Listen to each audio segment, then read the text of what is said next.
Welcome to the first part of my webinar series about the modeling tool BIAB, which was developed by Professor Dr. Dimitris Kargianis and Patrick Buczynski of the research group Knowledge Engineering at the University of Vienna. My name is Bianca and I'm studying Business Information Systems at the University of Vienna in the 6th semester. And I'm hosting this webinar as part of my bachelor thesis about the usage of webinars in the higher educational sector. So first, let me introduce you the NOT goals and the content of this webinar series. So what am I going to talk about and how will I try not to bore you? Well, this webinar is for people who have already gained some basic knowledge about modeling and the different modeling languages. Therefore, I will not explain how to model or how the different modeling languages work. I will not treat the syntax or semantics of the modeling languages because there are tons of books and websites with great and detailed explanations about how the different modeling languages are used or how to create a syntactically correct model. What I will explain in part 1 of this webinar series is what BIAB actually is and where the tool's name comes from. And then I will demonstrate how you can create models with BIAB, and I'm going to show you example models for every modeling language BIAB contains. In the second part of this webinar series, I will focus on some processing functionalities of BIAB. So there I will show you how you can create SQL statements out of an entity relationship diagram, and I will show you how to do a capacity analysis with a BPMN diagram in combination with a working environment model. So let's start with part 1 and let's start with an explanation about what BIAB actually is and where its, in my opinion, very creative name comes from. So, BIAB is an AutoXX-based hybrid modeling tool which encompasses 5 different modeling languages. So it hybridizes several modeling languages in one prototypical implementation. Additionally, it provides tools for utilizing the created models. So there is not only the possibility to create models, you can also do different simulations with the models or analyze them. And this allows BIAB to be applied in a very wide range of areas, from the use in university courses through business process management to the description of IT system requirements. You can download the tool on the website of OMELAB Europe, and I'm going to show you the website very quickly now. So here you can see the website of OMELAB Europe, and when you click on modeling tools, you can find BIAB here. And as you can see, BIAB is an ongoing project, so it is not finished yet. So when we click here, we come to the website of BIAB, and here you can find different information about the tool. So we have a short abstract, we have details where the different modeling languages are explained, and here you can also find some example models. Then we can find some publications here concerning this tool.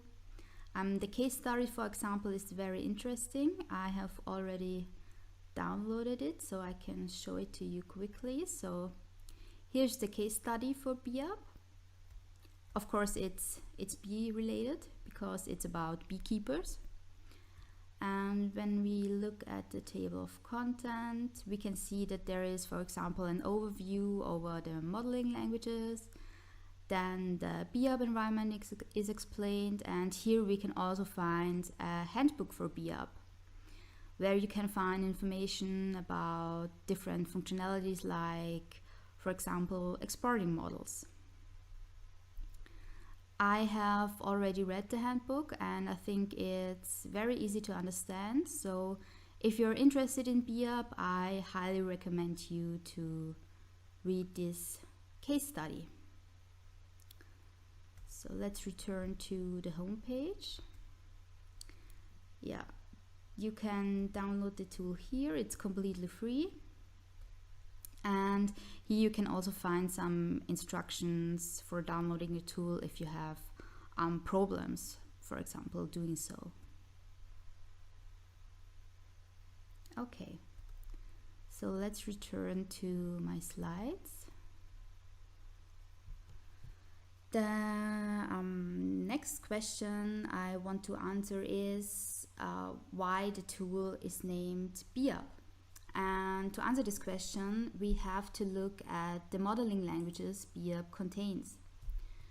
So I am going to try to list them here now. Okay. So the first modeling language BIAB contains is BPMN, which stands for Business Process Model and Notation.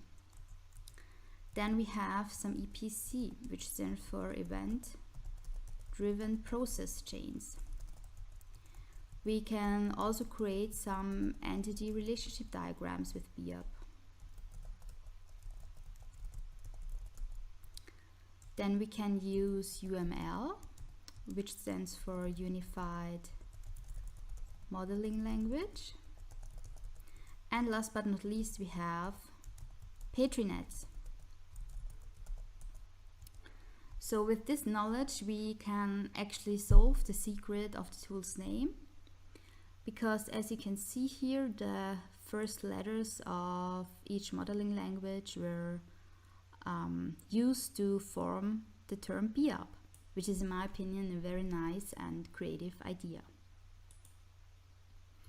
So now I am going to demonstrate how you can create models with BIAB.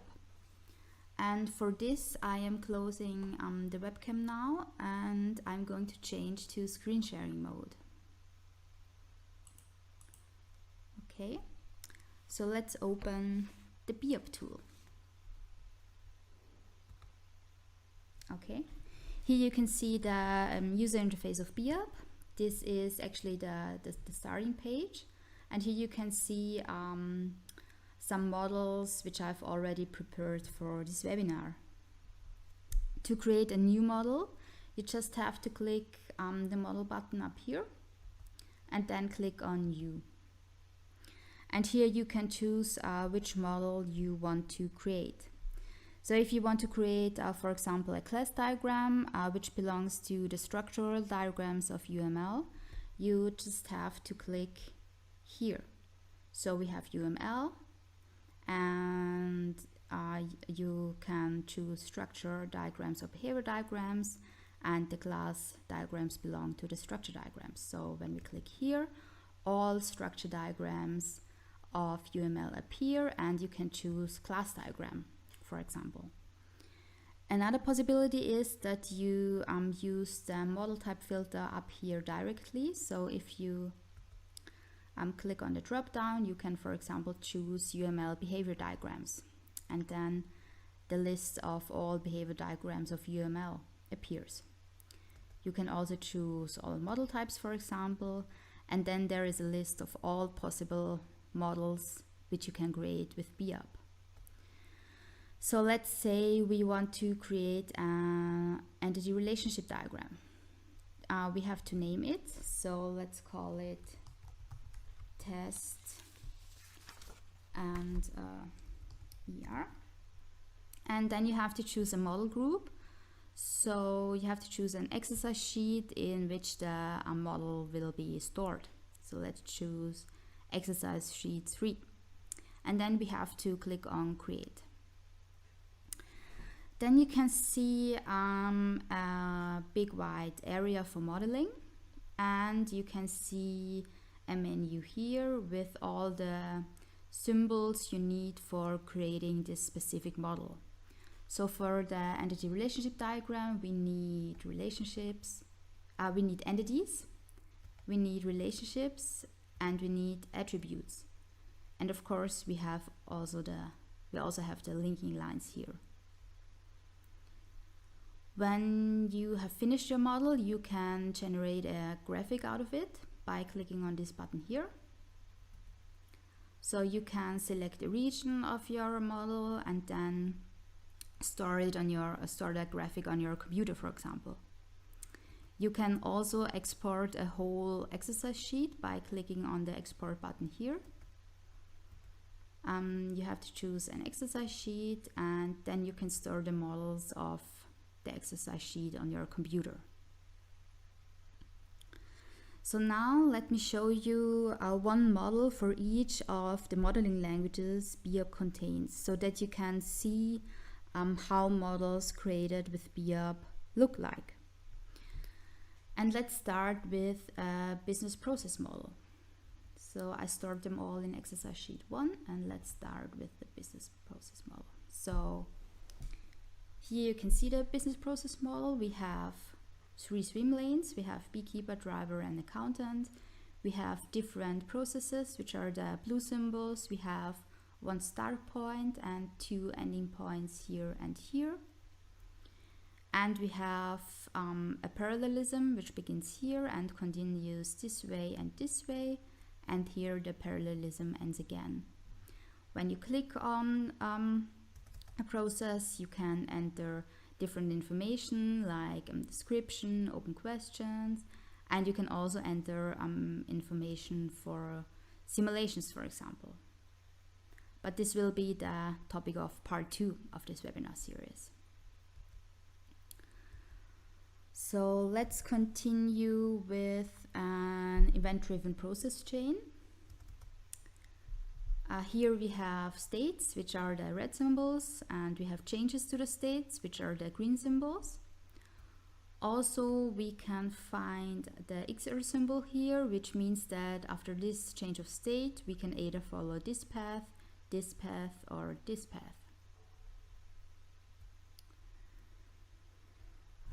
Let's continue with an entity relationship diagram. So here we have an entity relationship diagram with entities, relationship, and attributes. When you click on an attribute, you can mark it as key attribute, for example. And this is actually the model I'm going to use in part 2 of this webinar series, to show you how you can create SQL statements out of an entity relationship diagram. So stay tuned for part 2 of this series. The next model I'm going to show you is a very simple use case diagram. So the use case diagrams belong to the unified modeling language. And here we can see 3 actors. We have driver, beekeeper, and accountant, and different tasks they fulfill. So the driver transports the hive, for example, and the beekeeper is responsible for finding suitable locations for the hives, and so on. And last but not least, we have a PatriNet with places or states, which are the green symbols. We have transitions, which are the red symbols. We have arcs, which indicate the flow. And we have some tokens, which are the black points here, and they capture the behavioral dynamics of a system.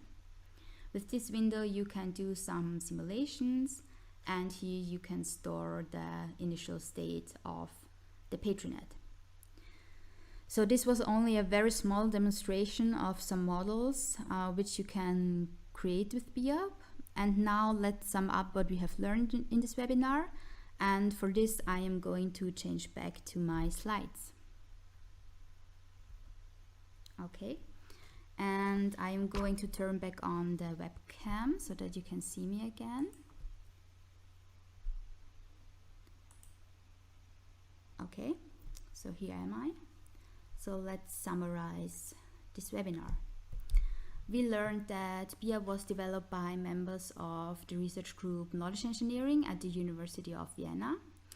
And we also learned that it is an EduX6-based hybrid modeling tool which encompasses 5 different modeling languages.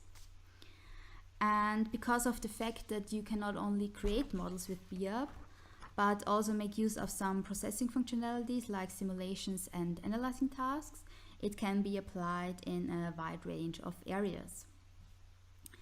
And exactly some of these processing functionalities will be the topic of part 2 of this webinar series. So here I will show you how to create SQL statements out of an entity relationship diagram, and I will show you how to do a capacity analysis with a BPMN diagram in combination with a working environment model. So I highly recommend you to also watch part 2 of this webinar series, and I promise you won't regret it. And if you want to learn more about BIAB or about domain-specific modeling in general, please take a look at this book here. It draws attention to domain-specific conceptual modeling and by presenting the work of thought leaders who have designed and deployed specific modeling methods. So that's the end of part 1. I wish you a very nice day, and let's see you again in part 2. Bye.